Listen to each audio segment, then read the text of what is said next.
Mi novio pasó años destrozando mis pertenencias para calmar su ira, pero el día que destruyó lo último que me quedaba de mi mamá fallecida, finalmente me harté.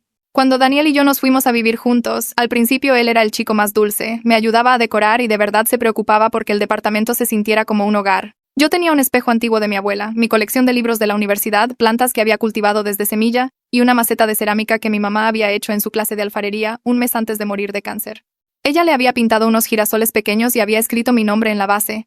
Era lo último que me había regalado. Daniel hasta regaba la suculenta que estaba en ella y decía lo talentosa que había sido mi mamá. Por 6 meses todo fue perfecto hasta que Daniel se estresó por un proyecto de trabajo y durante una discusión aventó mi taza de café contra la pared. De inmediato se disculpó, dijo que no sabía lo que le había pasado, y al día siguiente me compró 10 tazas nuevas. Debí haberme ido en ese momento, pero parecía tan arrepentido y dijo que jamás volvería a pasar. La segunda vez estaba furioso por el tráfico y lanzó mi laptop a través de la habitación, haciéndola pedazos. Cuando lloré por perder todas mis fotos y documentos, me dijo que estaba siendo materialista, que solo era una máquina. Dijo que su enojo estaba justificado porque el mundo es frustrante y yo necesitaba ser más comprensiva. Ni siquiera se ofreció a reemplazarla. Después de eso, destrozar mis cosas se volvió su costumbre. Un mal día en el trabajo significaba que mis libros terminaban en la basura. Una discusión con su hermano significaba que el espejo de mi abuela acababa hecho añicos. Perder en la noche de póker significaba que mi joyero salía volando por la ventana. Cada vez me decía que yo estaba exagerando, que las cosas no importan, que si de verdad lo amaba, entendería que él necesitaba expresar sus emociones. Decía que las parejas de verdad aceptan los defectos del otro. Mi departamento se fue quedando cada vez más vacío. Mis amigos dejaron de visitarme porque no había dónde sentarse. Había tirado mi sillón después de que su equipo perdiera un partido. Comía de pie en la barra porque había roto mi mesa de la cocina cuando su ex se comprometió. Dormía en un colchón en el piso porque destruyó la base de la cama cuando no le dieron un ascenso. Pero todavía tenía la maceta de mi mamá con la pequeña suculenta que ella había plantado puesta en el alféizar de la ventana. Daniel se enfurecía y tiraba todo lo demás, pero nunca tocaba esa maceta. Hasta el martes pasado, Daniel llegó a casa furioso porque su presentación en el trabajo había salido mal. Su jefe, Ricardo, había criticado su trabajo delante de todos. Daniel comenzó su arranque de ira habitual, pero ya no quedaba nada. No había muebles que voltear, ni adornos que romper, nada que destruir. Fue entonces cuando vio la maceta. Le rogué que no la tocara, le expliqué otra vez que mi mamá muerta la había hecho, que era todo lo que me quedaba de ella. Daniel me miró a los ojos y dijo que las posesiones eran solo cadenas materiales que nos ataban y nos impedían alcanzar la iluminación. Dijo que yo estaba demasiado apegada a los objetos y que él me estaba ayudando a crecer espiritualmente. Luego la tiró por la ventana de nuestro departamento en el 4º piso. La escuché estrellarse en el cemento de abajo. Algo dentro de mí se rompió junto con esa maceta. Mientras Daniel me daba un sermón sobre filosofía budista que había aprendido de un podcast, yo me quedé totalmente tranquila. Asentí y le dije que tenía razón, que necesitaba soltar los apegos. Él sonrió y dijo que sabía que eventualmente lo entendería. Esa noche, mientras Daniel dormía, comencé mi plan. Yo sabía que la oficina de Daniel era su orgullo y su alegría. Tenía premios en las paredes, una silla ergonómica carísima, objetos deportivos firmados, una colección de libros de negocios de primera edición, y el escritorio a medida que había heredado de su abuelo. Pasaba los fines de semana ahí organizando y reorganizando, asegurándose de que todo estuviera perfecto para cuando lo visitaran los clientes. A la mañana siguiente, Daniel se fue a su importante reunión con un cliente. Yo llamé a mi trabajo diciendo que estaba enferma y fui a su oficina con una caja de bolsas de basura. Primero fueron sus premios, cada certificado y placa, directo al contenedor de basura detrás del edificio. Luego sus jerseys firmados, sus tarjetas de béisbol antiguas, sus libros de primera edición, todo. El escritorio de su abuelo era demasiado pesado para moverlo, así que lo cubrí de miel y café molido. Tomé su silla ergonómica y la doné al albergue para personas sin hogar, pidiendo un recibo para fines de impuestos. Encontré su colección de regalos de clientes, el whisky caro, los palos de golf, los relojes inteligentes, y los distribuí a todos en su piso con una nota que decía que Daniel quería mostrar su aprecio por el equipo. Su compañera Yana se quedó con el reloj, su rival Patricio se quedó con los palos de golf. Pero guardé lo mejor para el final. Encontré el gabinete cerrado con llave de Daniel detrás del escritorio de su abuelo y usé la llave que él tenía pegada con cinta adhesiva debajo del cajón inferior porque creía que nadie lo sabía. Adentro estaban sus posesiones más preciadas, dispuestas como piezas de museo sobre terciopelo negro. El Rolex antiguo que su abuelo usó durante la Segunda Guerra Mundial brillaba bajo las luces fluorescentes, aún marcando la hora perfectamente después de 70 años. A su lado estaba su anillo de campeón universitario, de cuando su equipo de básquetbol ganó el campeonato estatal, la banda de oro grabada con su nombre y el año. La pelota de béisbol firmada por algún jugador famoso que yo no reconocí reposaba en una caja protectora transparente, la firma todavía oscura y perfecta sobre el cuero blanco. Saqué mi teléfono y tomé fotos de todo, exactamente como Daniel lo había arreglado, documentando la condición impecable de cada artículo. Luego comencé a destruirlos uno por uno, de la misma manera que Daniel había destruido mis cosas durante los últimos 2 años. El reloj fue primero. Lo estrellé contra la esquina de su escritorio hasta que el cristal se hizo añicos, y los pequeños engranajes se esparcieron por el piso como confeti de metal. Tomé una foto de los pedazos rotos. El anillo de campeonato fue más difícil. Intenté golpearlo con la lámpara de escritorio de Daniel, pero el oro solo se abolló. Así que usé su abrecartas para hacerle rasguños profundos en la superficie hasta que su nombre quedó ilegible. Foto. La pelota de béisbol la guardé para un tratamiento especial. Encontré la pluma fuente cara de Daniel y garabateé toda la firma. Luego rasgué la cubierta de cuero en tiras y las esparcí en su bote de basura. Foto. Cada artículo destruido se sintió como recuperar una parte de mí misma que Daniel me había quitado. Mi mano dejó de temblar mientras trabajaba en su gabinete encontrando más tesoros para arruinar. A un libro de primera edición firmado por su autor favorito le arranqué las páginas y las mezclé con el café molido en su escritorio. Su colección de monedas raras se fue por el triturador de basura en la cocineta de la oficina. La foto enmarcada de él con alguna celebridad fue destrozada y dejada en pedazos sobre su silla. Documenté todo con fotos, creando un registro de mi venganza que coincidía con los años de destrucción que Daniel me había infligido. Cuando terminé, la oficina de Daniel parecía haber sido azotada por un tornado. El escritorio cubierto de miel atraía moscas que ya zumbaban cerca de las ventanas. Sus premios habían desaparecido de las paredes, dejando sombras rectangulares en la pintura. Su silla no estaba, donada a personas que de verdad la necesitaban. Sus posesiones más preciadas yacían en pedazos en el piso, rotas sin esperanza de reparación. Tomé una última foto de la oficina destruida. Luego salí y cerré la puerta con llave, dejando la llave puesta en la cerradura para que Daniel supiera que yo había estado allí. Conduje hasta la casa de Verónica al otro lado de la ciudad, con las manos agarrando el volante tan fuerte que mis nudillos se pusieron blancos. La adrenalina de destruir la oficina de Daniel se estaba desvaneciendo, y la realidad de lo que acababa de hacer comenzó a colarse. Verónica vivía en una casa pequeña con una puerta azul brillante y flores en el jardín de enfrente, el tipo de hogar normal y pacífico que yo no había experimentado en años. Me senté en mi coche un minuto tratando de recomponerme, pero cuando Verónica abrió la puerta principal y vio mi cara, bajó corriendo los escalones y me sacó del coche. Me rodeó con sus brazos, y finalmente me derrumbé por completo, llorando tan fuerte que no podía respirar. Todas las lágrimas que había contenido mientras destruía la oficina de Daniel se derramaron en el jardín de Verónica. Lloré por la maceta, por mi mamá, por los 2 años que había desperdiciado con alguien que trataba toda mi vida como basura que podía tirar cada vez que se enojaba. Verónica solo me sostuvo y me dejó llorar, sin hacer preguntas ni decirme que me calmara, simplemente estando allí mientras yo me desmoronaba. Eventualmente me guió adentro y me sentó en su sillón, trayéndome agua y pañuelos mientras yo intentaba explicar todo entre jadeos.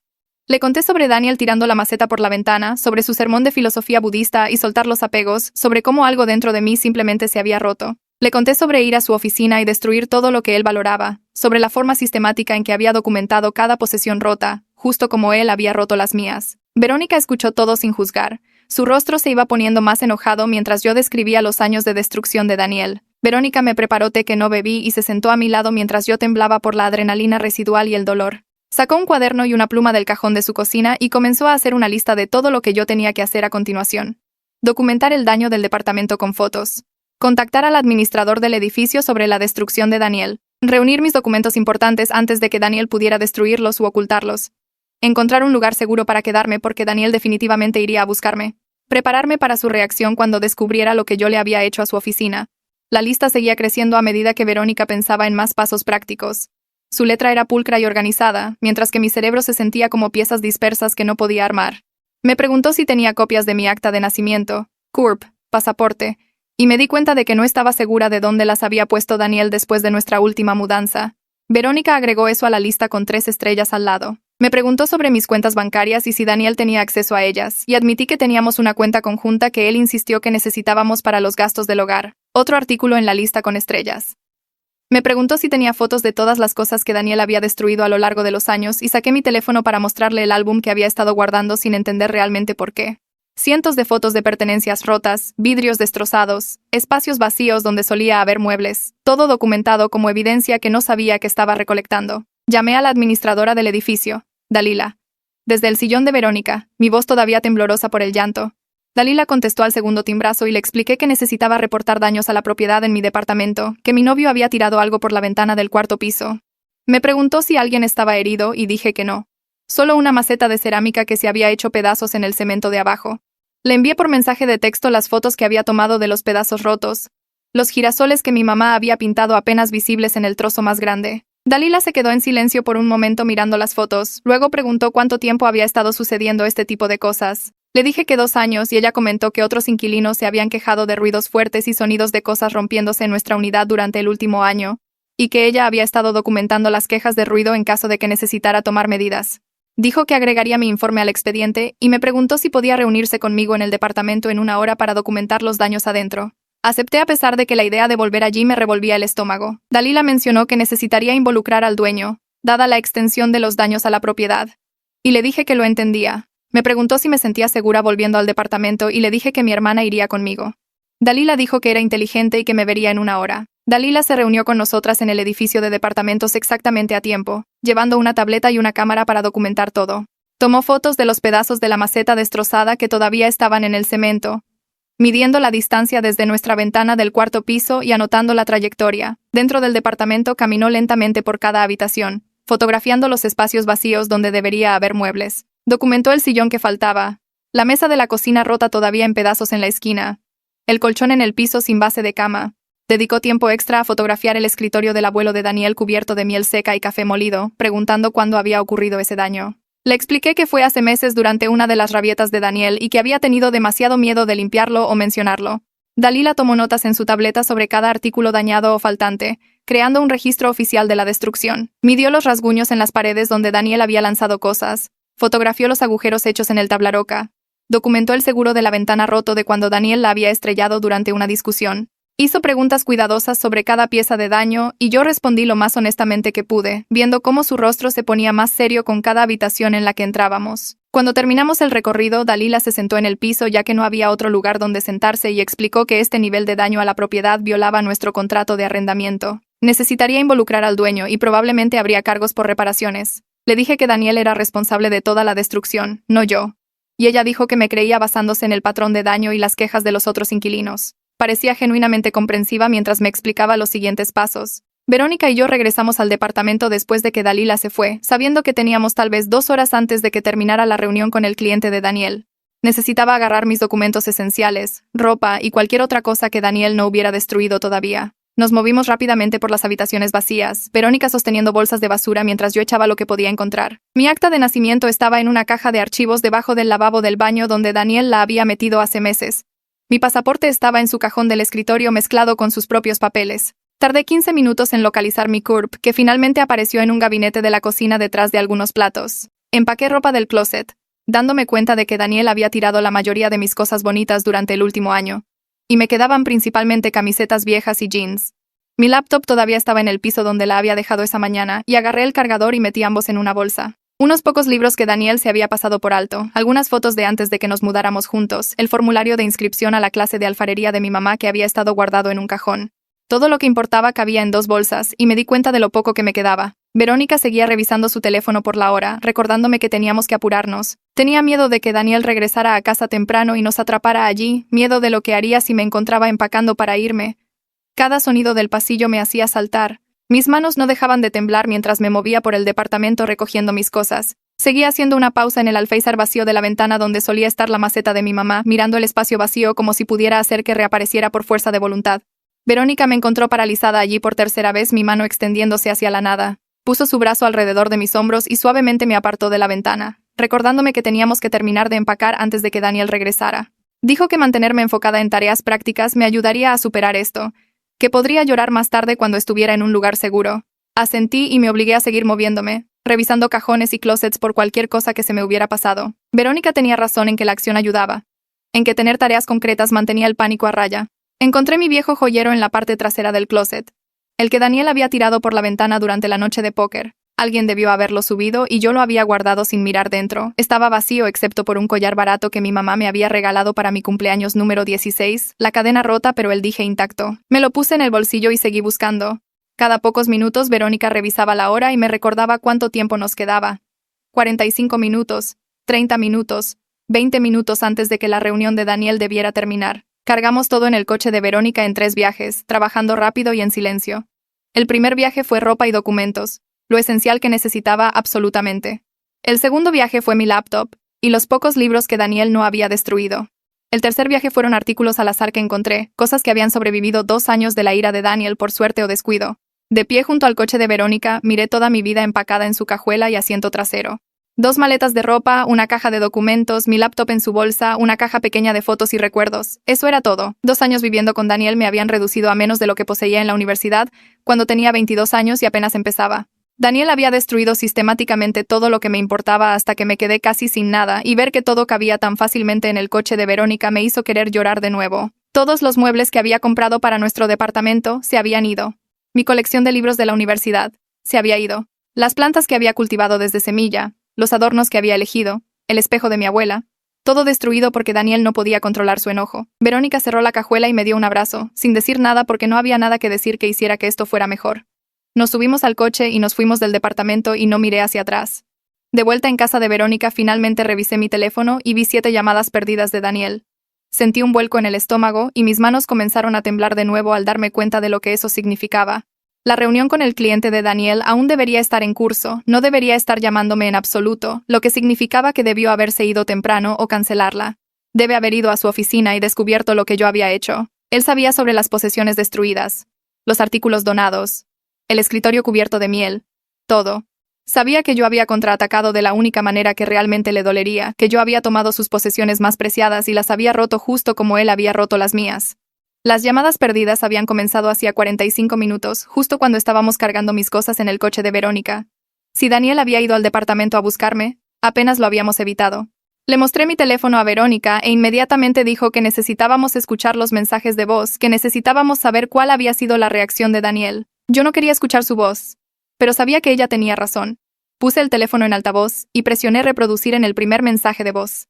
El mensaje de voz comenzó disculpándose. La voz de Daniel tranquila y razonable como si estuviera hablando con una niña que se había portado mal. Dijo que entendía por qué yo estaba molesta por la maceta, que se daba cuenta de que esta vez había ido demasiado lejos. Dijo que deberíamos hablar sobre eso como adultos, que podríamos superar esto juntos si yo solo regresaba a casa. El segundo mensaje de voz fue similar, Daniel explicando que había estado estresado por el trabajo y no había estado pensando con claridad. Dijo que me amaba y quería arreglar las cosas entre nosotros. Pero el tercer mensaje de voz fue diferente. Su voz tenía un tono tenso, apretado y controlado. Dijo que había ido a su oficina y había visto lo que yo había hecho, que no podía creer que hubiera destruido el reloj de su abuelo y su anillo de campeonato. El cuarto mensaje de voz fue pura rabia, Daniel gritando tan fuerte que el altavoz del teléfono se distorsionó. Me llamó loca y vengativa, dijo que yo era una psicópata que había destruido miles de pesos en propiedades de él. Dijo que sus compañeros de trabajo habían visto todo, que yo lo había humillado frente a toda la oficina. El quinto mensaje de voz amenazó con acciones legales. Daniel diciendo que estaba llamando a la policía para reportar robo y destrucción de propiedad, que yo sería arrestada por lo que había hecho. El sexto mensaje de voz fue más gritos, Daniel insultándome y diciendo que yo me arrepentiría de esto. El séptimo mensaje de voz fue el peor. La voz de Daniel fría y tranquila, prometiendo que me encontraría y me haría pagar por cada cosa que yo había roto. Verónica y yo nos quedamos sentadas en silencio después de que terminó el último mensaje de voz, las amenazas flotando en el aire entre nosotras. Verónica me agarró la mano y me jaló hacia la cocina, donde podíamos hablar sin que el altavoz de mi teléfono hiciera eco en toda su casa. Abrió su laptop y comenzó a teclear notas mientras yo reproducía los mensajes de voz una vez más. Su rostro se ponía más duro con cada mensaje que Daniel dejaba. Cuando terminó el último, me miró y dijo que teníamos que llamar a la policía ahora mismo antes de que Daniel tuviera tiempo de convertir esto en una historia en la que yo era la loca que destruyó sus cosas sin razón. Empecé a discutir que tal vez deberíamos esperar, que tal vez Daniel se calmaría, pero Verónica me interrumpió y me recordó que Daniel había pasado 2 años destruyendo todo lo que yo poseía y ahora me estaba amenazando. Sacó fotos en mi teléfono de hace 6 meses, cuando nuestro departamento todavía tenía muebles. Luego fotos de hace 3 meses, cuando estaba medio vacío. Luego fotos de la semana pasada, cuando estaba básicamente vacío excepto por ese colchón en el piso. La documentación de Dalila de esta mañana mostraba el escritorio cubierto de miel y el alféizar de la ventana vacío donde solía estar la maceta de mi mamá, y Verónica dijo que esto era evidencia de un patrón, prueba de que Daniel era el abusador y yo era la víctima que finalmente se defendió. Llamó a la línea de policía de no emergencia mientras yo estaba sentada temblando, tratando de averiguar si estaba a punto de ser arrestada por lo que le hice a la oficina de Daniel. El despachador dijo que un oficial vendría a tomar mi informe dentro de la hora y Verónica me preparó té y se sentó conmigo en su sillón mientras esperábamos. Seguí revisando mi teléfono esperando más llamadas de Daniel, pero se mantuvo en silencio y de alguna manera eso fue peor que los mensajes de voz gritando. El oficial que llegó era mayor, tal vez de 50 años, con cabello gris y ojos cansados como si ya hubiera visto todo. Se presentó y se sentó en la mesa de la cocina de Verónica con un cuaderno, pidiéndome que comenzara desde el principio y le contara todo. Le mostré las fotos primero, la progresión de nuestro departamento cada vez más vacío a medida que Daniel destruía mis pertenencias durante 2 años. El oficial miró cada foto con cuidado, haciendo preguntas sobre fechas y lo que Daniel había dicho durante cada incidente, escribiendo todo en su cuaderno. Cuando llegué a la parte de la maceta de mi mamá, mi voz se quebró y tuve que dejar de hablar por un minuto. El oficial esperó pacientemente hasta que pude continuar, luego me pidió que le pusiera los mensajes de voz de Daniel. Escuchó los 7 mensajes sin interrumpir. Su expresión se puso más seria a medida que las amenazas de Daniel escalaban. Cuando terminó el último mensaje de voz, el oficial me miró y dijo que el comportamiento de Daniel constituía violencia doméstica, aunque nunca me golpeó. La destrucción de propiedad utilizada para controlar y asustar a una pareja era abuso, y los mensajes de voz de Daniel contenían amenazas claras que convertían esto en un asunto criminal. Me preguntó si quería solicitar una orden de restricción, explicando que legalmente le impediría a Daniel contactarme o acercarse a mí. Asentí y dije que sí, y el oficial comenzó a llenar la documentación allí mismo en la mesa de la cocina de Verónica. Luego respiré hondo y le dije al oficial lo que le hice a la oficina de Daniel, explicando sobre los premios destruidos y los artículos donados y el reloj del abuelo que rompí con un martillo. Esperaba que dejara de escribir y me dijera que estaba bajo arresto, que había cometido un crimen justo como Daniel. Pero el oficial siguió tomando notas y me hizo preguntas sobre lo que destruí y si tenía fotos o recibos de algo. Explicó que la destrucción mutua de propiedad en situaciones domésticas era legalmente complicada, que los fiscales generalmente no querían acusar a ambas partes cuando había un patrón claro de abuso por parte de una persona. Daniel había pasado 2 años destruyendo sistemáticamente mis pertenencias para controlarme, y yo tuve un episodio de represalia después de que destruyó lo último que tenía de mi mamá muerta. El oficial dijo que yo debería documentar todo lo que destruí con fotos y recibos y tal vez hablar con un abogado sobre un tribunal civil, pero no creía que los cargos criminales fueran probables dado el patrón de abuso establecido de Daniel. Terminó la documentación de la orden de restricción y dijo que un juez la revisaría mañana y que, mientras tanto, yo debería quedarme en algún lugar que Daniel no conociera y no responder a ningún contacto de él. Verónica le aseguró que yo me quedaría con ella y el oficial dejó su tarjeta y me dijo que llamara inmediatamente si Daniel aparecía o intentaba contactarme de nuevo. Después de que el oficial se fue, Verónica nos preparó la cena a ambas e intentamos ver televisión para distraernos de revisar constantemente mi teléfono. Su esposo llegó a casa del trabajo alrededor de las 6 y Verónica le contó todo e inmediatamente dijo que yo debería quedarme con ellos todo el tiempo que necesitara. Su habitación de invitados era mía. Sin preguntas. Sin presión para resolver todo en este momento. Comencé a llorar de nuevo porque había estado tan aislada en el mundo de Daniel, donde todo era mi culpa y yo era demasiado sensible y necesitaba entender su enojo. Verónica y su esposo estaban siendo simplemente amables sin condiciones, ofreciendo ayuda sin hacerme sentir que les debía algo o que necesitaba ganarme su apoyo. Había olvidado cómo se veían las relaciones normales, olvidado que la gente podía preocuparse por los demás sin llevar la cuenta de cada favor. El esposo de Verónica ordenó pizza y comimos juntos en su mesa de comedor real con sillas reales y la simple normalidad de sentarse a comer una comida me hizo darme cuenta de lo rota que se había vuelto mi vida con Daniel. Alrededor de las 8 de la noche, alguien comenzó a golpear la puerta principal de Verónica lo suficientemente fuerte como para hacer vibrar el marco. Todo mi cuerpo se congeló porque supe de inmediato que era Daniel. Supe que de alguna manera había descubierto dónde estaba.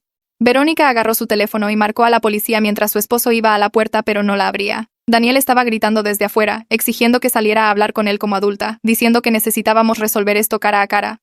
Corrí a la habitación de Verónica y me encerré. Mis manos temblaban tanto que apenas podía girar la cerradura. Podía escuchar a Daniel a través de las paredes. Su voz se volvía más fuerte y enojada, llamándome cobarde por esconderme y diciendo que no podría evitarlo para siempre. El esposo de Verónica le dijo a Daniel a través de la puerta cerrada que tenía que abandonar la propiedad de inmediato o que la policía vendría. Pero Daniel siguió gritando. Dijo que yo destruí miles de pesos de su propiedad y lo humillé en el trabajo y que le debía una explicación y una compensación. Su voz tenía esa rabia tensa y controlada de los mensajes de voz, como si apenas se estuviera conteniendo de romper algo. Me senté en el piso de la habitación de Verónica con la espalda contra la puerta, escuchando a Daniel gritar amenazas en el jardín delantero y esperando que llegara la policía. La patrulla llegó tal vez 10 minutos después, aunque se sintió como horas de escuchar a Daniel enojarse afuera. Escuché la voz del oficial a través de la ventana pidiéndole a Daniel que se alejara de la casa y el tono de Daniel cambió inmediatamente a tranquilo y razonable. Explicó que yo era su novia y que habíamos tenido una pelea, que solo quería hablar conmigo y arreglar las cosas. El oficial le preguntó a Daniel su nombre y hubo una pausa antes de que el oficial dijera que reconocía ese nombre de un informe anterior de hoy. La voz del oficial se puso más firme, diciéndole a Daniel que yo ya había dejado claro que no quería contacto con él y que tenía que irse de inmediato. Daniel comenzó a discutir que tenía derecho a hablar con su novia, que esto era entre nosotros y que la policía no debería estar involucrada. El oficial lo interrumpió y dijo que yo había solicitado una orden de restricción y que Daniel, si seguía contactándome, podría resultar en arresto. Le dijo a Daniel que abandonara la propiedad ahora y que no regresara, que no me llamara, que no fuera a mi trabajo, que no me contactara de ninguna manera. La voz de Daniel se hizo más fuerte de nuevo, diciendo que esto era ridículo y que yo estaba siendo dramática. Pero el oficial le advirtió que si no se iba ahora mismo, sería arrestado por allanamiento de morada y acoso. Escuché los pasos de Daniel alejándose finalmente, escuché la puerta de su coche cerrarse de golpe y su motor arrancar. Verónica vino a buscarme a la habitación una vez que Daniel se fue y el oficial entró para presentar un informe sobre el incidente y agregarlo a mi solicitud de orden de restricción. Después de que el oficial se fue y estuvimos seguras de que Daniel se había ido de verdad, me senté en el sillón de Verónica y simplemente temblé por un rato.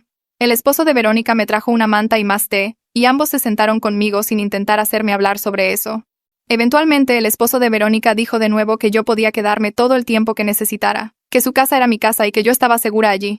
Su amabilidad rompió algo en mí y lloré más fuerte que en todo el día, llorando por la maceta de mi mamá y mi departamento vacío y los 2 años que pasé manejando la ira de Daniel. Lloré porque había olvidado que la gente podía ser simplemente amable sin querer algo, que las relaciones no tenían que implicar caminar sobre cáscaras de huevo y aceptar la destrucción como normal. Verónica me abrazó mientras lloraba y me dijo que iba a estar bien, que dejar a Daniel era la parte más difícil y que todo lo demás se volvería más fácil. Quería creerle. Pero todo en lo que podía pensar era en el rostro de Daniel cuando tiró la maceta de mi mamá por la ventana y la fría satisfacción que sentí al romper el reloj de su abuelo con un martillo. Esa noche no pude dormir a pesar de estar agotada. Me acosté en la habitación de invitados de Verónica mirando el techo, reviviendo todo lo que había pasado. Seguí viendo la expresión de Daniel cuando dijo que las posesiones eran cadenas materiales. Justo antes de tirar lo único que me quedaba de mi mamá por una ventana del 4º piso, seguí sintiendo el peso del martillo en mi mano mientras lo bajaba sobre el reloj de su abuelo. La esfera de cristal haciéndose añicos bajo el impacto. Una parte de mí se sintió justificada. Sentí que Daniel merecía perder sus posesiones más preciadas de la misma manera que me había hecho perder las mías. Pero otra parte de mí se preguntó si destruir sus cosas me hacía igual de mala que él. Si había cruzado alguna línea que significaba que ya no podía reclamar la superioridad moral. Mi terapeuta probablemente diría que no eran equivalentes, que su destrucción se trataba de control, y la mía se trataba de liberarme.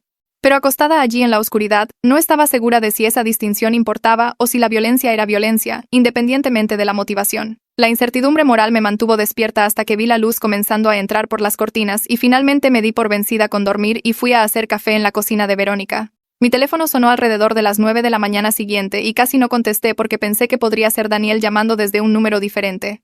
Pero el identificador de llamadas mostraba a Jacqueline de mi trabajo.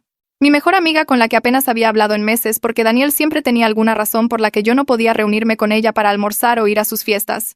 Contesté y Jacqueline inmediatamente preguntó si yo estaba bien. Dijo que Daniel la había llamado anoche tratando de averiguar dónde estaba yo. Ella le dijo que no sabía y que no se lo diría incluso si lo supiera. Y luego me llamó tan pronto como pensó que yo podría estar despierta. Jacqueline dijo que nunca le gustó Daniel, que se había dado cuenta de cómo cambié después de que nos mudamos juntos. Solía hablar de mis clases de alfarería y mi club de lectura y planes de fin de semana, pero gradualmente todo de lo que hablaba era de los estados de ánimo de Daniel y su estrés laboral y cómo evitar hacerlo enojar. Dijo que trató de mencionarlo un par de veces, pero yo siempre lo defendía. Siempre tenía una explicación de por qué actuaba de esa manera. Ahora que finalmente me había ido, quería que yo supiera que se sentía aliviada y orgullosa de mí y lista para ayudar en lo que pudiera. Jacqueline siguió hablando, mencionando que otras personas en el trabajo también habían notado cambios en mí. Dijo que solía ser segura y extrovertida, pero durante los últimos 2 años me volví más callada y ansiosa. Empecé a revisar mi teléfono constantemente durante el almuerzo como si tuviera miedo de perderme los mensajes de Daniel y dejé de participar en actividades después del trabajo porque siempre tenía que ir a casa. La gente notó que dejé de usar cierta ropa y dejé de hablar de mis intereses, como si estuviera desapareciendo lentamente en la sombra de Daniel. Jacqueline dijo que varios compañeros de trabajo le habían preguntado si yo estaba bien, si algo andaba mal en casa, pero ella no sabía qué decirles porque yo nunca admití que algo estuviera mal. Escuchar que mi aislamiento era visible para otras personas hizo que algo hiciera clic en mi cabeza. Pensé que lo estaba ocultando, pensé que estaba manejando el abuso de Daniel en privado, pero aparentemente todos a mi alrededor podían verme encogerme. El control de Daniel sobre mi vida había sido tan completo que ni siquiera podía reconocerlo y esa comprensión me hizo sentir enferma.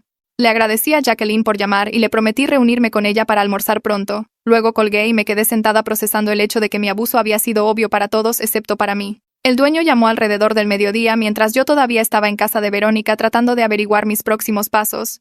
Dijo que necesitaba discutir la situación del contrato de arrendamiento, que la administradora del edificio había documentado daños graves a la propiedad en nuestra unidad. El contrato de arrendamiento prohibía específicamente la destrucción de propiedad y él estaba iniciando procedimientos de desalojo contra Daniel y contra mí.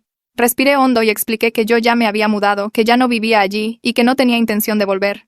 Le dije que Daniel era responsable de toda la destrucción, que había pasado 2 años destruyendo sistemáticamente mis pertenencias en el departamento. El dueño se quedó en silencio por 1 minuto. Luego preguntó si yo tenía documentación de eso. Le conté sobre las fotos y los informes de Dalila, sobre los otros inquilinos que se habían quejado del ruido, sobre el informe policial que había presentado ayer. El dueño dijo que si yo podía proporcionar toda esa documentación, Él me removería del desalojo y buscaría daños contra Daniel específicamente. Necesitaría que yo fuera a firmar algunos documentos y proporcionara copias de todo, pero él me creía y quería asegurarse de que yo no fuera considerada responsable por la destrucción de Daniel. Acepté ir a su oficina más tarde esa semana, luego colgué sintiendo que tal vez las cosas estaban comenzando a moverse en la dirección correcta. Mi teléfono vibró alrededor de las 2 de la tarde y vi el nombre de Daniel en la pantalla. El mensaje de texto comenzó con lo mucho que lamentaba lo de la maceta. ¿Cómo entendía por qué yo estaba molesta? ¿Cómo nunca quiso lastimarme tanto? Luego cambió a hablar sobre su oficina, describiendo cómo sus compañeros de trabajo pasaban junto a su escritorio cubierto de miel y susurraban sobre él. Dijo que Jana usó el reloj que yo le había dado justo enfrente de él durante una reunión. Dijo que Patricio usó los palos de golf en el torneo de la compañía y todos sabían que habían sido de Daniel. El mensaje de texto continuó por párrafos, rebotando entre disculparse y culparme, entre decir que me amaba y llamarme vengativa. Leí todo 2 veces y sentí que mis manos temblaban de ira. No por lo que le había hecho a su oficina, sino por mí misma por caer en su manipulación durante tanto tiempo. Cada palabra fue calculada para hacerme sentir culpable, para hacerme pensar que yo había ido demasiado lejos, para atraerme de nuevo a su control. No respondí. Puse mi teléfono boca abajo en la mesa de café de Verónica y me alejé de él. Verónica me encontró en su habitación de invitados 1 hora después mirando la pared. Se sentó a mi lado y preguntó si yo estaba bien. Le conté sobre el mensaje de texto de Daniel y ella inmediatamente sacó su laptop. Tecleó algo y giró la pantalla hacia mí, mostrando resultados de búsqueda de terapeutas que trabajaban con sobrevivientes de violencia doméstica. Empecé a decir que Daniel nunca me golpeó, que realmente no era violencia doméstica, pero Verónica me interrumpió. Me explicó que el abuso no era solo físico, que lo que Daniel hizo tenía un nombre. Leyó de uno de los sitios web sobre violencia de pareja, sobre cómo incluía la destrucción de propiedad, el aislamiento y el control psicológico. Me mostró artículos que describían exactamente lo que Daniel me había hecho durante 2 años. Escrito en términos clínicos por profesionales que estudiaban estas cosas. Ver nuestra relación descrita de esa manera, ver patrones que pensé que eran únicos para nosotros enumerados como tácticas comunes de abuso, hizo que algo cambiara en mi cabeza. Yo no estaba loca. Yo no era demasiado sensible. Daniel me había estado abusando y yo simplemente no había sabido las palabras correctas para eso. Verónica me ayudó a hacer citas con 3 terapeutas diferentes a la mañana siguiente. La primera tenía un espacio libre esa tarde y lo tomé a pesar de que mi estómago se retorcía de nerviosismo por hablar con una extraña. El consultorio de la terapeuta era pequeño y tranquilo, con plantas en el alféizar de la ventana que me recordaron la suculenta de mi mamá.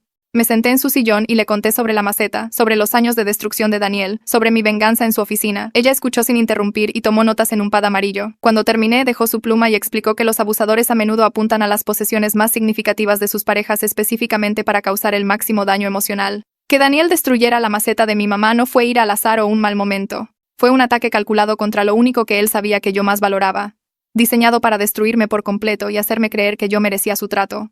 Dijo que el hecho de que él hubiera evitado la maceta durante 2 años y luego la destruyera durante su peor rabia, probaba que siempre supo exactamente lo que estaba haciendo. Le pregunté a la terapeuta si destruir la oficina de Daniel me hacía igual de mala que él. Ella se inclinó hacia adelante y dijo que mi venganza no era lo mismo que el abuso de Daniel, porque su destrucción se trataba de control y la mía se trataba de liberarme. Explicó que las víctimas a veces contraatacan de maneras que parecen violentas o extremas, que llegar a mi punto de quiebre y tomar represalias una vez no me convertía en una abusadora. Dijo que Daniel pasó 2 años entrenándome para aceptar su comportamiento, para minimizar mis propias necesidades, para creer que su enojo estaba justificado. Lo que le hice a su oficina fue yo finalmente diciendo no, finalmente oponiendo resistencia, finalmente negándome a aceptar lo que él había hecho. Lo llamó una respuesta de supervivencia, no abuso. Lloré en su consultorio durante 20 minutos después de eso, no lágrimas de tristeza sino de alivio porque alguien finalmente me dijo que yo no era una persona terrible por lo que había hecho. Mi teléfono sonó mientras conducía de regreso a casa de Verónica y casi no contestó cuando vi un número desconocido.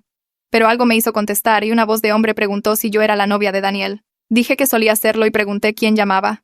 Se presentó como Javier Castro, el jefe de Daniel, y dijo que Daniel me había puesto como su contacto de emergencia. Mi corazón dio un salto porque pensé que algo malo le había pasado a Daniel, pero Javier dijo rápidamente que Daniel estaba bien físicamente. Dijo que llamaba porque estaba preocupado por el comportamiento reciente de Daniel en el trabajo. Daniel había estado errático, faltando a reuniones, regañando a compañeros de trabajo y luego estaba el incidente con su oficina. Javier preguntó cuidadosamente si había problemas personales que él debería saber con respecto a la estabilidad y el juicio de Daniel. Me detuve en un estacionamiento porque mis manos comenzaron a temblar. Le dije a Javier una versión de la verdad que se sintió segura compartir con el jefe de Daniel. Dije que Daniel y yo habíamos roto, que él tenía problemas de manejo de la ira y que yo ya no me sentía cómoda siendo su contacto de emergencia. No mencioné la maceta o mi venganza o los años de abuso. Javier se quedó en silencio por un segundo y luego me agradeció mi honestidad. Dijo que el comportamiento de Daniel y el incidente de la oficina habían generado preocupación en el equipo de gerencia. Dijo que apreciaba que yo fuera directa sobre la situación y que se aseguraría de actualizar la información de contacto de emergencia de Daniel. Después de que colgamos, me quedé sentada en mi coche procesando el hecho de que la vida profesional de Daniel también se estaba desmoronando. Una parte de mí se sintió culpable y una parte de mí se sintió satisfecha, y no sabía qué sentimiento era el correcto. Ruth llamó esa noche mientras yo estaba ayudando a Verónica a hacer la cena. Dijo que Verónica le había contado lo que pasó y quería que yo supiera que podía quedarme con ella todo el tiempo que necesitara. Tenía una habitación de invitados con su propio baño y vivía sola, así que yo tendría mucho espacio y privacidad. Ruth dijo que nunca le gustó cómo Daniel me aisló de las reuniones familiares, cómo él siempre tenía una excusa para que no pudiéramos visitarla en días festivos o cumpleaños. Dijo que intentó mencionármelo una vez, pero yo lo defendí y ella no quiso presionar. Ahora que finalmente me había alejado de él, quería ayudar en lo que pudiera. Le agradecí y le prometí pensar en su oferta. Pero yo ya estaba planeando aceptarla porque Verónica tenía 2 hijos y espacio limitado. 3 días después, Daniel apareció en mi lugar de trabajo. Estaba caminando hacia mi coche después de mi turno cuando lo vi recargado en la puerta del lado del conductor. Todo mi cuerpo se congeló y dejé de caminar. Pero él ya me había visto. Se apartó del coche y comenzó a caminar hacia mí, diciendo que necesitábamos hablar sobre nuestra situación de propiedad. Le dije que me dejara en paz y seguí caminando hacia la entrada del edificio donde había cámaras de seguridad. Daniel me siguió. Su voz se hacía más fuerte mientras me exigía que le pagara por los artículos de su oficina destruidos. Enumeró todo lo que yo había arruinado con cantidades en pesos adjuntas. El reloj de su abuelo valorado en $60 pesos. La pelota de béisbol firmada valorada en $100 pesos. Los libros de negocios que valían miles de pesos cada uno. Me agarró del brazo cuando intenté pasar junto a él y me solté de golpe, mi corazón latiendo tan fuerte que me sentí mareada. Un compañero de trabajo vio lo que estaba sucediendo y gritó preguntando si yo estaba bien. Daniel me soltó y retrocedió, pero siguió hablando sobre el dinero que yo le debía. Seguridad salió y lo obligó a abandonar el estacionamiento, pero yo estaba temblando tan fuerte que no pude conducir a casa durante 30 minutos. Solicité una orden de restricción a la mañana siguiente con la ayuda de una abogada que Verónica encontró para mí. La abogada dijo que Daniel, apareciendo en mi trabajo y agarrándome el brazo, era acoso y asalto, y combinado con su patrón de abuso y destrucción de propiedad, yo tenía un caso sólido. Llenamos formularios describiendo todo lo que Daniel había hecho, adjuntando las fotos de Dalila del daño del departamento y copias del informe policial de cuando yo documenté su destrucción. El tribunal fijó una fecha de audiencia para 2 semanas y le notificó a Daniel con una orden temporal diciéndole que se mantuviera alejado de mí. Mi abogada explicó que la audiencia requeriría que yo testificara sobre el comportamiento de Daniel, pero confiaba en que el juez otorgaría una orden permanente basándose en la evidencia. La audiencia ocurrió un miércoles por la mañana en una pequeña sala de tribunal que olía a madera vieja y limpiador de pisos. Me senté en una mesa con mi abogada mientras Daniel se sentaba al otro lado del pasillo con su propia abogada, una mujer con un traje caro que parecía molesta de estar allí. El juez llamó mi caso y tuve que caminar hasta el estrado de testigos y jurar decir la verdad. Mi abogada me hizo preguntas sobre el patrón de destrucción de Daniel, y yo respondí, describiendo los 2 años de él destruyendo sistemáticamente mis pertenencias.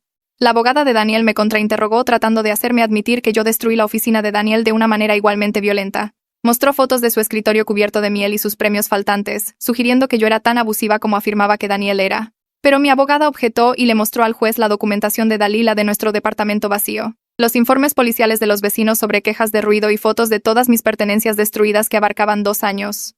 El juez miró todo durante mucho tiempo y luego concedió una orden de restricción temporal por 6 meses. Dijo que había un patrón claro de abuso escalado y que Daniel necesitaba mantenerse al menos a 150 metros de mí en todo momento. 2 días después de la audiencia, comencé a recibir correos electrónicos de una dirección que no reconocí.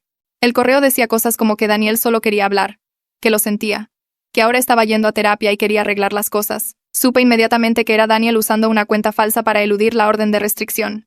Le reenvié todo a mi abogada y ella me dijo que lo reportara a la policía. Conduje a la estación de policía esa tarde y le mostré al oficial los correos electrónicos. Él buscó la información de Daniel y dijo que contactaría a Daniel con una advertencia sobre la violación de la orden de restricción. Mi abogada me llamó más tarde y explicó que estas violaciones documentadas en realidad ayudaron a mi caso porque probaban que Daniel no podía seguir las órdenes judiciales. Dijo que si Daniel seguía intentando contactarme, el juez probablemente extendería la orden de restricción, y Daniel podría enfrentar cargos criminales por acoso continuo. Los correos electrónicos se detuvieron después de la advertencia policial y pasé la semana siguiente mirando anuncios de departamentos en mi teléfono durante las pausas del almuerzo. Verónica me ayudó a reducir las opciones, y programamos visitas para 3 lugares que permitían contratos de mes a mes, en caso de que necesitara mudarme de nuevo rápidamente. El primer departamento olía a cigarrillos y tenía manchas en la alfombra que me daban ganas de no tocar nada. El segundo lugar era bonito, pero el dueño seguía haciendo preguntas personales sobre por qué me mudaba sola y si tenía novio, lo que me revolvía el estómago. El tercer departamento era un pequeño estudio en el segundo piso de un edificio antiguo, sencillo y simple con paredes blancas y electrodomésticos básicos, pero la dueña era una mujer de unos 60 años que solo pidió referencias y el alquiler del primer mes. Firmé el contrato de arrendamiento esa tarde y le di el número de Verónica como mi contacto de emergencia, ya que ya no podía usar el de Daniel. El día de la mudanza pasó rápido porque apenas tenía nada después de años de destrucción de Daniel. Verónica me llevó al departamento con mis 2 maletas y caja de documentos e hicimos una lista de todo lo que necesitaba comprar para hacer el lugar habitable. La lista se hizo más y más larga a medida que caminábamos por el estudio vacío, dándonos cuenta de que no tenía sábanas, ni toallas, ni platos, ni un bote de basura, ni artículos de limpieza, ni ninguna de las cosas básicas que la gente necesita. Condujimos a la tienda grande al otro lado de la ciudad y yo empujé un carrito por los pasillos poniendo platos y cubiertos baratos y un juego de toallas. Verónica agarró una cafetera y la puso en el carrito, y yo comencé a llorar allí mismo en la sección de artículos para el hogar porque había olvidado que necesitaba una, y Daniel había roto la mía hace más de un año. Ella me abrazó mientras otros compradores pasaban y me sentí estúpida por llorar por una cafetera, pero tampoco podía parar. Pasamos 3 horas de compras y más de $15 en artículos básicos, y cuando cargamos todo en el coche de Verónica, me di cuenta de que esto era más cosas de las que había poseído en el último año combinado. De vuelta en mi nuevo departamento, desempacamos cajas y guardamos platos, y Verónica me ayudó a hacer la cama con las sábanas nuevas que había comprado.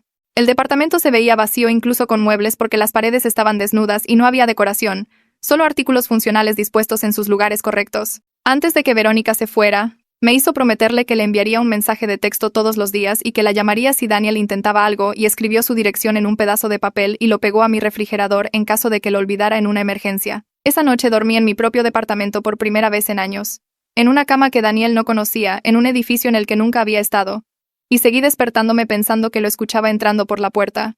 A la mañana siguiente fui al centro de jardinería cerca de mi departamento y compré una pequeña planta suculenta en una maceta de terracota sencilla. No era la maceta de mi mamá y nunca lo sería, pero la puse en el alféizar de la ventana en la cocina donde entraba la luz del sol por las mañanas. Cuidar de algo vivo se sintió importante, como probarme a mí misma que podía mantener algo sin que fuera destruido. Regué la suculenta e hice café en mi nueva cafetera y el departamento estaba tranquilo de una manera que se sentía pacífica en lugar de vacía. 3 semanas después de mudarme, llegó un sobre grueso a mi departamento con una dirección de remitente de una oficina de abogados que no reconocí. Adentro había una carta de demanda del abogado de Daniel alegando que yo le debía $160 por propiedad de oficina destruida con recibos detallados adjuntos. La lista incluía el escritorio de su abuelo valorado en $60, sus premios y certificados en $10 en total, sus objetos deportivos firmados en $40, sus libros de negocios en $16 y varios otros artículos que sumaban el total. La carta exigía el pago dentro de 30 días o Daniel emprendería acciones legales en un tribunal civil. Llamé a mi abogada de inmediato y le leí la carta por teléfono y ella me dijo que escaneara y le enviara todo por correo electrónico para que ella pudiera responder. Me llamó 2 horas después y dijo que estaba redactando una respuesta con documentación de todo lo que Daniel había destruido durante 2 años, que ascendía a más de $600 basándose en los costos de reemplazo. Mi abogada explicó que el caso de Daniel era débil porque su destrucción era parte de un patrón de abuso establecido, mientras que mi represalia fue un incidente único después de años de provocación. Dijo que la mayoría de los jueces verían el contexto y que la abogada de Daniel probablemente lo sabía, por lo que podrían desistir una vez que vieran nuestra documentación. Su carta de respuesta salió al día siguiente con fotos que Dalila había tomado de nuestro departamento destruido, recibos que yo había guardado de algunas de mis pertenencias y estimaciones para reemplazar el espejo de mi abuela, mi laptop, mis muebles y todo lo demás que Daniel había tirado o roto. Nunca volvimos a saber de la abogada de Daniel después de eso, y mi abogada dijo que probablemente le aconsejaron a Daniel que perseguir esto lo expondría a una contrademanda mucho mayor que no podría ganar. Comencé a escuchar cosas a través de amigos en común sobre lo que Daniel le estaba diciendo a la gente. Alguien de nuestro antiguo grupo de amigos llamó para preguntar si yo estaba bien porque Daniel les había dicho que yo había tenido una crisis nerviosa y destruí su oficina sin razón. Otra amiga me envió un mensaje preguntando qué había pasado realmente porque la historia de Daniel no tenía sentido dado lo que sabían sobre él.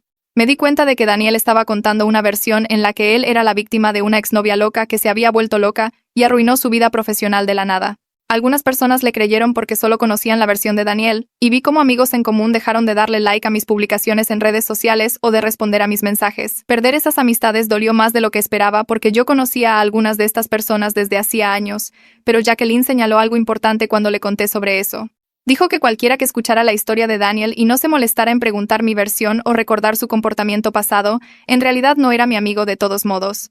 Los verdaderos amigos tendrían preguntas, querrían escuchar ambos lados, recordarían las veces que yo había cancelado planes o parecía estresada acerca de Daniel. Las personas que inmediatamente creyeron la historia de víctima de Daniel eran o sus amigos primero o no se preocupaban lo suficiente por mí como para pensar críticamente. Jacqueline me recordó que ella había intentado hablar conmigo sobre el comportamiento de Daniel 2 veces antes de que yo me fuera, y yo lo defendí ambas veces porque estaba tan inmersa en su manipulación que no podía verlo con claridad.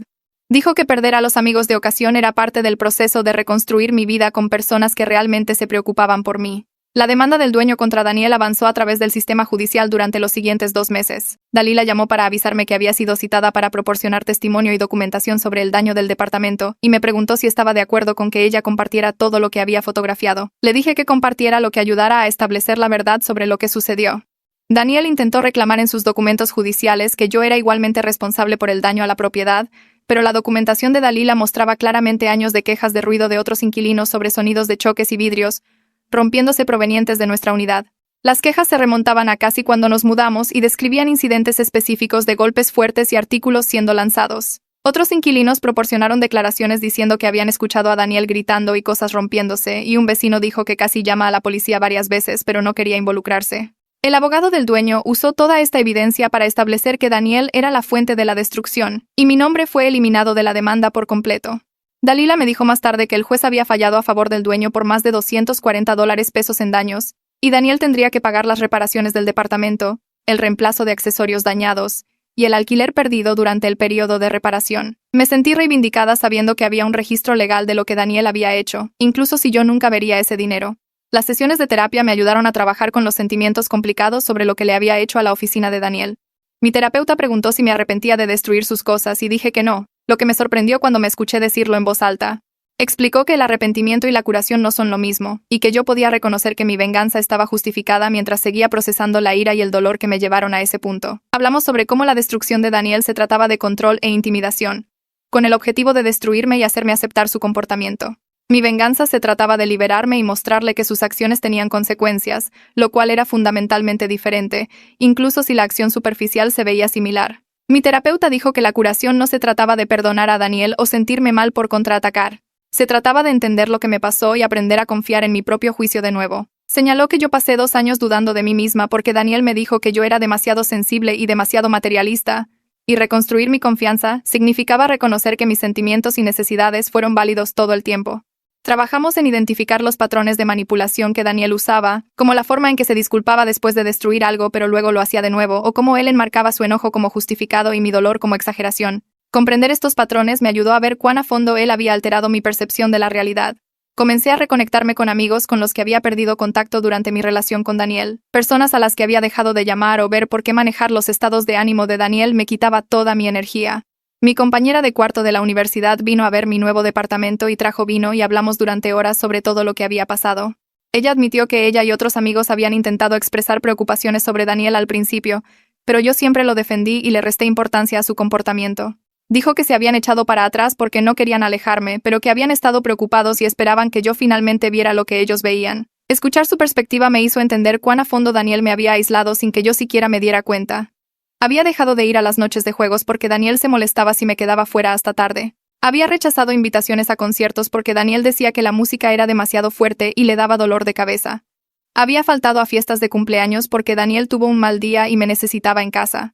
Cada instancia individual parecía razonable en ese momento, pero sumadas crearon un patrón de aislamiento que me separó de mi sistema de apoyo. Mi amiga dijo que estaba simplemente feliz de que yo hubiera salido y que ella estaba allí ahora para lo que yo necesitara.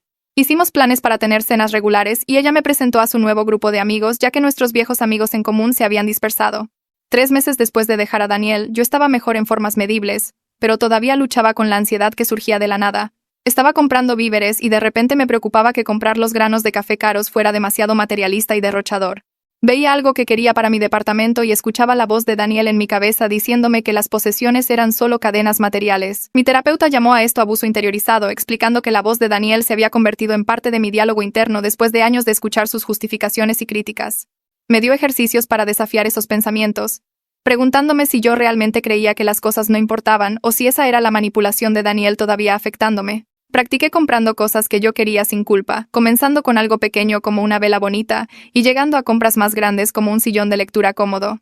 Cada vez que compraba algo y lo traía a casa sin miedo a que fuera destruido, me sentía un poco más como yo misma de nuevo. La ansiedad no desapareció por completo, pero se hizo más silenciosa y aprendí a reconocer cuándo estaba hablando la voz de Daniel versus mis propios sentimientos y necesidades reales. Escuché a través de Jacqueline que Daniel fue despedido de su trabajo aproximadamente un mes después del incidente de la oficina. Ella se había encontrado con alguien que trabajaba en la compañía de Daniel y le dijeron que el comportamiento de Daniel se había vuelto cada vez más extraño después de la destrucción de la oficina. Aparentemente, había tenido un arrebato durante una reunión. Acusó a compañeros de trabajo de conspirar contra él e hizo comentarios que preocuparon a su jefe lo suficiente como para ponerlo en licencia administrativa. Cuando regresó de la licencia, duró menos de una semana antes de que otro incidente llevara a su despido. Daniel envió una serie de correos electrónicos a amigos en común culpándome por la pérdida de su trabajo, alegando que mi destrucción de su oficina había arruinado su reputación profesional y le había hecho imposible trabajar eficazmente. Mi abogada me aconsejó que le reenviara los correos electrónicos y documentara todo, pero que no respondiera directamente. Explicó que Daniel estaba tratando de provocar una reacción y que interactuar solo le daría lo que quería. Guardé cada correo electrónico en una carpeta y traté de no pensar en la espiral descendente de Daniel, recordándome que sus consecuencias eran el resultado de sus propias elecciones y comportamiento. Mi terapeuta reforzó esto, explicando que yo ya no era responsable de manejar o arreglar la vida de Daniel y que sus intentos de culparme eran otra forma de negarse a asumir la responsabilidad de sus acciones. Decidí comenzar un pequeño proyecto de homenaje para mi mamá, ya que no podía recuperar la maceta. Verónica vino una tarde con un marco de caja de sombra que había comprado y una bolsa de suministros de manualidades. Extendimos todo en mi mesa de la cocina y clasificamos fotos de mi mamá que había guardado en mi teléfono e impreso en la farmacia. Encontré el formulario de inscripción de su clase de alfarería en mi caja de documentos. El papel amarillento y arrugado, pero aún legible con la letra de mi mamá listando las fechas de la clase. Verónica sugirió que volviéramos al antiguo edificio de departamentos para ver si quedaba algún pedazo de la maceta rota y fuimos juntas a pesar de que yo estaba nerviosa por ver el lugar de nuevo. El edificio se veía igual pero se sentía diferente ahora que yo no vivía allí, y caminamos hacia el lado donde Daniel había tirado la maceta por la ventana. La mayoría de los pedazos de cerámica se habían ido, barridos o soplados. Pero encontré un trozo más grande con parte de un girasol pintado todavía visible en la superficie esmaltada. Lo trajimos de vuelta a mi departamento y Verónica me ayudó a arreglar todo en la caja de sombra con fotos de mi mamá en el centro, el formulario de inscripción a la clase de alfarería en un lado y el pedazo de maceta roto cuidadosamente posicionado en la parte inferior. Colgamos la caja de sombra en la pared de mi sala donde yo podía verla desde mi cama y mirarla, me hizo sentir conectada con mi mamá de nuevo de una manera que no había sentido desde que Daniel destruyó la maceta. No era lo mismo que tener su creación real, pero era algo significativo que yo había hecho para honrar su memoria y Daniel no podía quitarme eso. La audiencia de la orden de restricción 3 semanas después se sintió diferente a la temporal. Daniel se sentó al otro lado de la sala de tribunal con su abogada y pude verlo tratando de parecer tranquilo y razonable, pero su pierna rebotaba debajo de la mesa y su mandíbula se apretaba cada vez que el juez miraba la documentación. Mi abogada presentó los informes policiales de las violaciones de Daniel, los correos electrónicos que había enviado a través de cuentas falsas, los mensajes que había pasado a través de amigos en común pidiéndome que retirara la orden. El juez revisó todo lentamente, hojeando páginas mientras la abogada de Daniel intentaba argumentar que su cliente había aprendido en terapia y merecía otra oportunidad.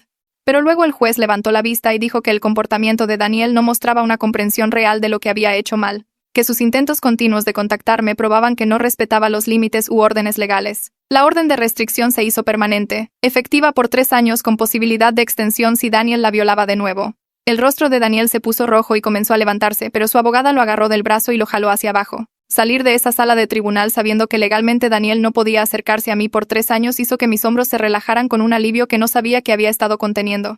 Jacqueline mencionó un grupo de apoyo en el centro comunitario que se reunía los martes por la noche, y yo fui principalmente porque ella se ofreció a acompañarme la primera vez. Nos sentamos en un círculo de sillas plegables en una habitación que olía a café y productos de limpieza, y escuché a otras mujeres hablar sobre parejas que destruían sus teléfonos para que no pudieran pedir ayuda, que rompían platos y las culpaban por comprar baratijas, que arruinaban sistemáticamente todo lo significativo hasta que el aislamiento se sentía más fácil que explicar por qué no poseías nada. Una mujer describió cómo su ex rompió su laptop cada vez que intentaba tomar clases en línea y otra habló sobre llegar a casa y encontrar toda su ropa cortada porque había ido a almorzar con una amiga. Escuchar mi propia experiencia reflejada en sus historias hizo que algo se aflojara en mi pecho. Esta vergüenza que yo había estado cargando de que de alguna manera yo había causado el comportamiento de Daniel o lo merecía por quedarme.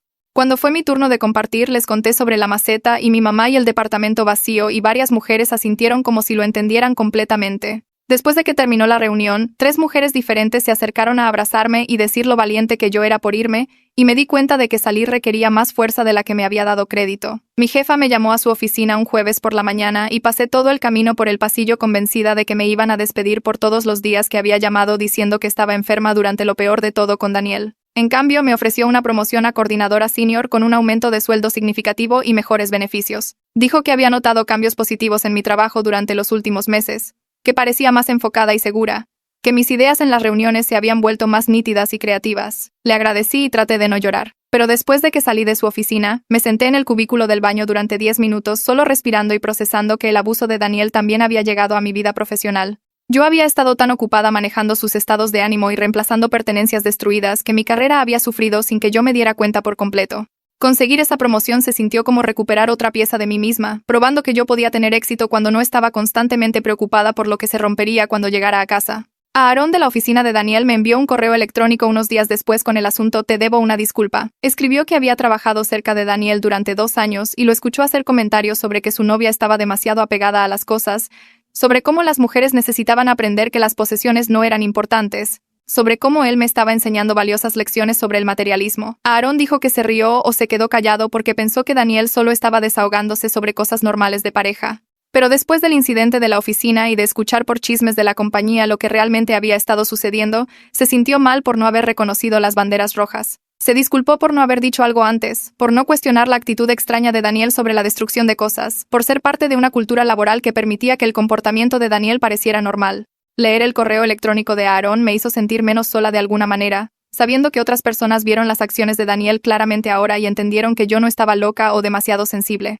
Le escribí de vuelta agradeciéndole por comunicarse y diciendo que su disculpa significaba más de lo que probablemente se daba cuenta. Me inscribí en una clase de alfarería en el centro comunitario los sábados por la mañana, en parte porque quería conectarme con la memoria de mi mamá y en parte porque necesitaba probarme a mí misma que yo podía crear algo hermoso que no pudiera ser quitado. La instructora era esta mujer mayor con arcilla permanentemente debajo de las uñas que me mostró cómo centrar la arcilla en la rueda, cómo usar presión constante para levantar las paredes de un tazón, cómo recortar y alisar los bordes. Mis primeros intentos se veían terribles, torcidos y desiguales con paredes que colapsaban a mitad de camino, pero ella solo sonrió y dijo que los primeros tazones de todos se ven así. Semana tras semana practiqué, mejorando ligeramente cada vez, aprendiendo a sentir cuando la arcilla estaba demasiado húmeda o demasiado seca, cuándo agregar presión y cuándo aflojar. El proceso de trabajar con mis manos y concentrarme completamente en dar forma a algo se sintió sanador de una manera que no esperaba, como si estuviera construyendo nuevas vías neuronales que la destrucción de Daniel no podía alcanzar. 6 meses después de dejar a Daniel, me paré en mi departamento mirando la vida que yo había construido. El sillón que yo misma elegí se sentó contra la pared con cojines que había escogido porque me gustaban los colores, no porque coincidieran con algún esquema de diseño que Daniel aprobara. Los estantes de libros sostenían mi creciente colección de novelas que yo podía leer sin preocuparme de que terminaran en el contenedor de basura, y las plantas bordeaban el alféizar de la ventana donde solía estar la maceta de mi mamá. Mi mesa de la cocina tenía 4 sillas a juego y yo podía comer sentada como una persona normal en lugar de parada en la barra. La cama tenía una base y un cabecero y sábanas que había comprado porque se sentían suaves, y cada artículo en mi hogar representaba la libertad de poseer cosas sin miedo. El departamento no era elegante ni estaba perfectamente decorado, pero era auténticamente mío, estructurado alrededor de mis necesidades e intereses en lugar de organizado alrededor de manejar la ira de otra persona. Yo podía comprar una taza de café sin calcular si Daniel podría tirarla.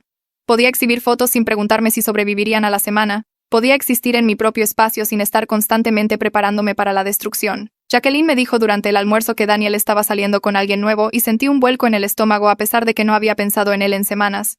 Mi reacción inmediata fue preocupación por esta otra mujer, preguntándome si yo debería advertirle sobre lo que Daniel eventualmente haría, si yo tenía alguna responsabilidad de evitar que ella pasara por lo que yo experimenté. Lo mencioné en terapia esa semana y mi terapeuta escuchó atentamente antes de explicarme que yo no podía salvar a alguien que no estaba listo para ver la verdad, que la nueva novia de Daniel tendría que reconocer las banderas rojas por sí misma, justo como yo lo hice eventualmente. Me recordó que mi responsabilidad era seguir curándome a mí misma, no manejar las futuras relaciones de Daniel o intentar controlar resultados sobre los que yo no tenía poder. La conversación me ayudó a comprender que soltar significaba aceptar que yo no podía arreglar o prevenir todo, que algunas lecciones la gente tiene que aprender por su cuenta, incluso cuando duele verlo desde la distancia. La instructora de alfarería felicitó mi mejora durante la clase un sábado, sosteniendo el tazón que yo acababa de terminar de recortar y señalando cuán uniformes eran las paredes, cuán suave la curva desde la base hasta el borde. Decidí pintarle girasoles como mi mamá había hecho, a pesar de que mis habilidades artísticas no se acercaban a las suyas y las flores salieron más simples y menos detalladas. Pero cuando recogí la pieza terminada después de que salió del horno, sosteniendo este pequeño tazón que yo había creado con mis propias manos y decorado con símbolos de la memoria de mi mamá, sentí que algo cambiaba dentro de mí. No era la maceta de mi mamá y nunca lo sería, pero era mío de una manera que se sentía poderosa y permanente. Daniel no podía quitarme esto porque yo lo había hecho yo misma y crear algo hermoso que me pertenecía solo a mí, se sintió como recuperar un poder que él había intentado destruir. Decidí emprender acciones legales para recuperar el valor de todo lo que Daniel había destruido. No porque esperara realmente cobrar dinero, sino porque necesitaba que él enfrentara consecuencias y tener un registro legal de lo que había hecho. Mi abogada presentó una demanda civil con documentación de cada artículo destruido durante los 2 años que vivimos juntos, incluyendo fotos, recibos, costos estimados de reemplazo y testimonio de Dalila y otros testigos que habían visto el daño. El proceso de listar todo lo que Daniel había arruinado fue tanto doloroso como validador. Sentarme con mi abogada e ir a través del inventario del espejo de mi abuela, mi laptop, mis libros, mis muebles, la maceta de mi mamá, calculando que él había destruido más de $600 de mis pertenencias. Cada artículo en esa lista representaba un pedazo de mi vida que Daniel había tirado, y tenerlo documentado oficialmente hizo que su abuso fuera real de una manera que no podía ser descartada o minimizada. Daniel no respondió a la demanda civil dentro del plazo requerido, y el tribunal otorgó un fallo por rebeldía a mi favor por $640 en daños. Mi abogada explicó que cobrar el dinero sería difícil ya que Daniel había sido despedido y probablemente no tenía activos que embargar, pero tener el documento legal me importaba más que el pago real. El fallo decía oficialmente que Daniel estaba equivocado, que me había dañado, que lo que él hizo tenía un valor monetario real adjunto a la destrucción. Guardé una copia de la orden judicial en mi archivador junto a la orden de restricción permanente. Estos pedazos de papel que probaban que yo no estaba loca o materialista o demasiado sensible, que lo que me pasó fue abuso real con consecuencias reales que un juez había reconocido y validado. Conocí a alguien en la cafetería donde había comenzado a ir todos los sábados por la mañana, un chico llamado Marcos que trabajaba en la librería de la calle. Preguntó si el asiento frente a mí estaba ocupado y terminamos hablando durante 2 horas sobre nada importante, solo películas y comidas favoritas y el clima extraño que habíamos estado teniendo. Cuando me pidió mi número dudé, mi cerebro inmediatamente buscando banderas rojas, observando cómo reaccionaba a los muebles a nuestro alrededor, escuchando cualquier tono áspero en su voz. Mi terapeuta me había advertido sobre esto en nuestra sesión la semana anterior, explicando que ser cuidadosa era inteligente, pero que yo también necesitaba recordar que no todos los hombres eran Daniel, que yo merecía confiar en mi propio juicio de nuevo sin dejar que el miedo controlara cada decisión que tomaba. Marcos me envió un mensaje de texto al día siguiente preguntando si quería ir a cenar alguna vez. Nada elegante, y dije que sí, a pesar de que mi estómago se retorcía de ansiedad por dejar que alguien nuevo entrara en mi vida. Nuestra primera cita fue casual. Pizza en un lugar cerca de mi departamento y lo observé cuidadosamente todo el tiempo. Cuando el mesero trajo la orden equivocada, Marcos solo se rió y dijo que estaba bien, que comería lo que le trajeran y ese pequeño momento de él no enojándose por algo menor me hizo relajarme ligeramente. Le dije en nuestra tercera cita que yo había salido de una mala relación recientemente y que necesitaba tomar las cosas con calma y él asintió y dijo que estaba completamente bien, que él no tenía prisa. El alivio que sentí al escuchar esas palabras sin ninguna presión o frustración en su respuesta fue casi abrumador. Marcos respetó cada límite que yo establecí sin hacerme sentir rota o difícil por eso. Cuando vino a mi departamento por primera vez, notó lo cuidadosamente que yo había arreglado todo, cómo tenía fotos y plantas y libros exhibidos en estantes, y él elogió el espacio sin tocar nada a menos que yo lo ofreciera. Tener a alguien que tratara mis posesiones como si importaran, como si no fueran solo cadenas materiales que me ataban y me impedían alcanzar la iluminación, se sintió revolucionario después de años de Daniel destruyendo todo lo que yo poseía. Marcos nunca levantó la voz, nunca cerró puertas de golpe cuando estaba frustrado, nunca me hizo sentir que yo estaba caminando sobre cáscaras de huevo esperando que su estado de ánimo cambiara. Avanzamos lentamente en la relación, saliendo a citas y hablando por teléfono y gradualmente construyendo algo que se sentía seguro y genuino en lugar de intenso y absorbente. La clase de alfarería terminó después de 12 semanas y traje a casa mi proyecto final, el tazón de girasoles que yo había pasado tanto tiempo perfeccionando. Lo coloqué en la barra de mi cocina donde lo vería todas las mañanas mientras hacía café, esta pequeña pieza de cerámica que representaba todo lo que yo había sobrevivido y reconstruido. No era la maceta de mi mamá y nunca lo sería. Las flores no eran tan detalladas o habilidosas como las suyas habían sido, pero era mío de una manera que se sentía poderosa y permanente. Nadie podía quitarme esto porque yo lo había creado yo misma. Le di forma con mis propias manos. Pinté los pétalos amarillos con mi propio pincel. Cada vez que miraba ese tazón recordaba estar sentada en el estudio de alfarería con arcilla debajo de las uñas, recordaba a la instructora elogiando mi mejora, recordaba elegir hacer algo hermoso en lugar de dejar que la destrucción de Daniel definiera toda mi vida. El tazón representaba mi capacidad de crear significado y belleza de nuevo, y eso se sintió suficiente. Una amiga en común llamada Sara me llamó una tarde diciendo que Daniel le había pedido que me transmitiera un mensaje. Sentí un vuelco en el estómago al escuchar su nombre y Sara rápidamente explicó que le había dicho a Daniel que ella no se sentía cómoda siendo una mensajera, pero él había insistido en que era importante. Daniel quería hablar porque ahora estaba haciendo terapia y su consejero le había sugerido reparar los daños con las personas a las que había lastimado y él pensó que deberíamos tener una conversación sobre todo lo que pasó. Le agradecí a Sara por decírmelo, pero dije que no estaba interesada. Luego llamé a mi abogada para preguntar cómo manejar esto. Mi abogada le envió al terapeuta de Daniel una carta formal explicando que yo no consentía ningún contacto, que el camino de curación de Daniel era su propia responsabilidad y que yo no le debía perdón ni cierre solo porque él decidiera trabajar en sí mismo. Tomar esa decisión se sintió fuerte y claro, reconociendo que la terapia de Daniel no me obligaba a participar en su recuperación o exponerme a él de nuevo solo para que él pudiera sentirse mejor acerca de su comportamiento pasado. Un año después de dejar a Daniel, me mudé a un departamento más grande al otro lado de la ciudad, un lugar con espacio real y buena luz y una cocina que podía albergar una mesa real. Pasé semanas amueblándolo exactamente como yo quería, comprando la cafetera cara que siempre había querido pero que Daniel decía que era derrochadora, colgando arte en las paredes sin preocuparme de que alguien hiciera agujeros en los marcos, exhibiendo mi creciente colección de libros en estantes que no tenían que permanecer vacíos. Llené la sala de plantas, compré un sillón cómodo que nadie tiraría por una ventana después de un mal día, organicé mis platos en los gabinetes sabiendo que todavía estarían allí mañana.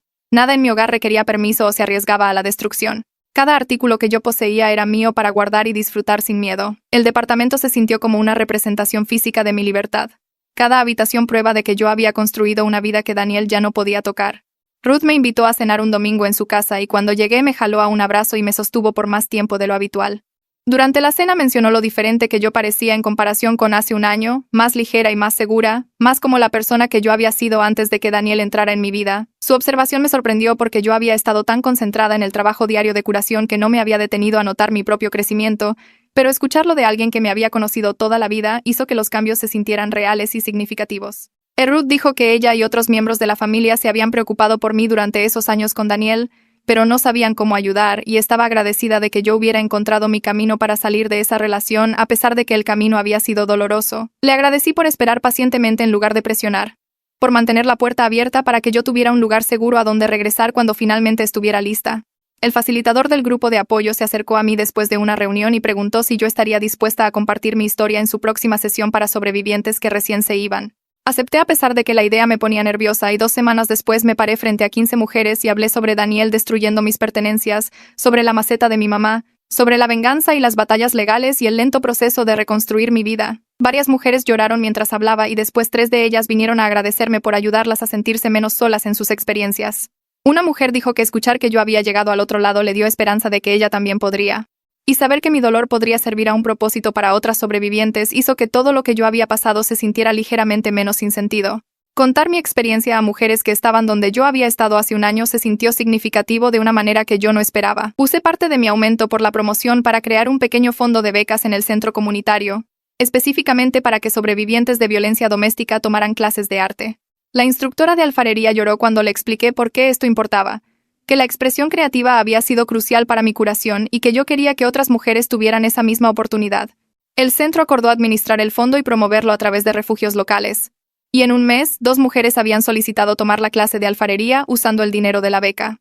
Saber que mi experiencia podría ayudar a otras mujeres a sanar a través de la creatividad le dio propósito a mi dolor. Transformar la destrucción de Daniel en algo que pudiera crear belleza y recuperación para personas que yo ni siquiera conocería. Marcos y yo habíamos estado saliendo durante 8 meses cuando tuve un ataque de pánico en su departamento por algo completamente menor. Él había movido un marco de fotos que yo había traído y mi cerebro inmediatamente saltó a Daniel rompiendo cosas y de repente no podía respirar y las lágrimas corrían por mi rostro. Marcos se sentó conmigo en el piso hasta que pude volver a hablar.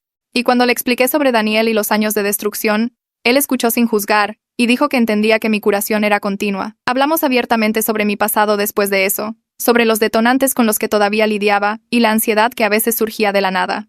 Y Marcos nunca se quejó de mi necesidad ocasional de tranquilidad o las formas en que el trauma todavía se manifestaba en mi vida diaria. Tener una pareja que tratara mi historia con respeto en lugar de impaciencia se sintió como prueba de que las relaciones saludables realmente existían. Conduje al cementerio en el aniversario de la muerte de mi mamá. Y me senté junto a su tumba con el tazón de girasoles que había hecho en la clase de alfarería. Le conté todo lo que había pasado durante el último año sobre Daniel tirando su maceta por la ventana, sobre destruir su oficina en venganza, sobre las batallas legales y la terapia y la clase de alfarería donde yo había intentado recrear lo que él me había quitado. Le conté sobre Marcos y el nuevo departamento y el fondo de becas, sobre hablar en el grupo de apoyo y ayudar a otras mujeres a encontrar su camino para salir de relaciones abusivas. Le dije que yo estaba bien ahora, que estaba construyendo una vida de la que ella estaría orgullosa, que yo me negaría a dejar que Daniel me rompiera por completo incluso cuando destruyó la última pieza física de ella que me quedaba. Sentarme allí hablando con ella se sintió como cerrar un círculo, como si finalmente hubiera honrado su memoria sobreviviendo y curándome en lugar de quedarme rota. Unas semanas después, la hermana de Daniel me envió un mensaje a través de redes sociales. Dijo que lamentaba lo que su hermano hizo y que toda su familia estaba tratando de que él viera a un terapeuta que realmente pudiera ayudarlo. Leí su mensaje 2 veces, sintiéndome rara por recibir una disculpa de alguien que no era la persona que me lastimó. Le escribí de vuelta y le dije que apreciaba que se comunicara, pero que yo necesitaba mantener mi distancia de cualquier cosa conectada con Daniel. Le expliqué que yo esperaba que él recibiera la ayuda que necesitaba, pero que mi trabajo ahora era proteger mi propia paz, no preocuparme por su recuperación. Ella respondió de inmediato diciendo que lo entendía totalmente y me deseó lo mejor. Se sintió bien establecer ese límite sin culpa, reconocer que la curación de Daniel ya no era mi responsabilidad. En el trabajo, mi jefa me llamó a su oficina un jueves por la tarde. Sentí un vuelco en el estómago por un segundo. Ese viejo pánico de los días de Daniel todavía al acecho en mi cuerpo. Pero ella sonrió y me dijo que me iban a ascender a gerente senior, una posición hacia la que yo había estado trabajando durante más de un año. Mencionó específicamente mi liderazgo durante la difícil situación del cliente el mes pasado y dijo que manejé la presión con más gracia que cualquier otra persona en el equipo. Sentada allí escuchándola elogiar mi fuerza, me di cuenta de algo sorprendente. Sobrevivir a Daniel me había enseñado habilidades que yo nunca quise aprender, pero me hicieron mejor en mi trabajo. Yo sabía cómo mantener la calma cuando la gente se enojaba. Yo sabía cómo establecer límites firmes. Yo sabía cómo protegerme sin dejar de hacer las cosas. Yo estaba canalizando todo ese dolor en la construcción de una carrera que realmente me hacía sentir orgullosa. 2 años después de que dejé ese departamento vacío donde Daniel rompió todo lo que yo poseía, mi vida se veía completamente diferente. Yo tenía un hogar lleno de muebles que yo misma elegí, plantas que nadie tiraba cuando tenían un mal día, arte en las paredes que se quedaba allí. Mi carrera estaba prosperando de maneras que yo no podría haber imaginado cuando estaba demasiado ansiosa por los estados de ánimo de Daniel como para concentrarme en el trabajo. Yo tenía amigos que me visitaban regularmente, familia que veía los fines de semana, una pareja que trataba mis cosas y mis sentimientos con respeto, pero lo más importante que recuperé fue a mí misma. Daniel se esforzó tanto por destruir a la persona que yo era, por hacerme creer que yo merecía su trato, por convencerme de que preocuparme por mis posesiones me hacía superficial y materialista. Él falló. Yo todavía estaba aquí más fuerte que antes, construyendo una vida que él no podía tocar. El tazón de girasoles de la clase de alfarería todavía estaba en la barra de mi cocina donde lo veía todas las mañanas. Durante el último año había hecho más piezas en clase, mejorado en el trabajo con arcilla, creado toda una colección de cosas hechas a mano que llenaban mis estantes. Mi departamento ya no estaba solo lleno de artículos comprados en la tienda. Tenía cosas que yo hice con mis propias manos, cosas que representaban mi creatividad y mi curación, y mi absoluta libertad para construir la vida que yo quisiera. Cada tazón y taza y florero probó que Daniel no podía romperme permanentemente, que yo podía crear belleza incluso después de todo lo que él destruyó. Eso valía más que cualquier cosa que él me haya quitado.